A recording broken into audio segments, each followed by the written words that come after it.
আচ্ছা আমি নিয়ে যাবো, আমি পারলাম।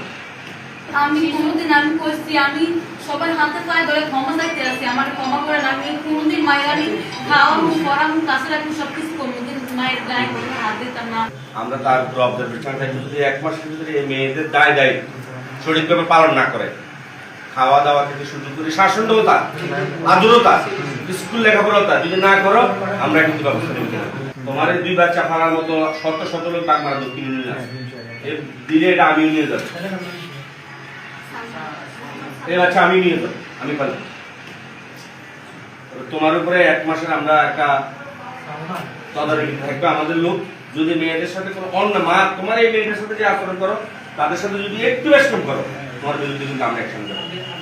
গ্রামে প্রবাসী মেয়ে সামিয়া আক্তারকে তার সৎ মা নির্যাতনের করার পরে তার মৃত মায়ের খবরে গিয়ে কান্নাকাটি করার একটি ভিডিও ভাইরাল হওয়ার প্রেক্ষিতে সোশ্যাল মিডিয়া ভাইরাল হওয়ার কারণে এটা প্রশাসনের সহ এলাকার বিশাল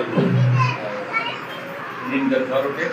তার প্রেক্ষিতে আমাদের জেলা নির্বাহী অফিসার মহোদয় তিনি আমাকে বলার পরে আমি সাথে সাথে ওখানে গিয়ে মেয়েকে এবং মেয়ের মাকে নিয়ে জেলা নির্বাহী অফিসের সামনে আসি।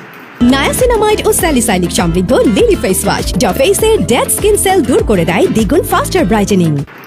অনেক আলোচনা করে আমরা ঘটনার সত্যতা পাই, যেহেতু এই মেয়ের মা নাই, তাকে অভিভাবক শূন্য না করার সাথে মেয়ের মা ভবিষ্যতে যে কাজ করবে না মর্মে আমাদের ইউনিয়ন মহলের সামনে মোতালেকা দিয়ে এই বিষয়টার সমাধান করতে।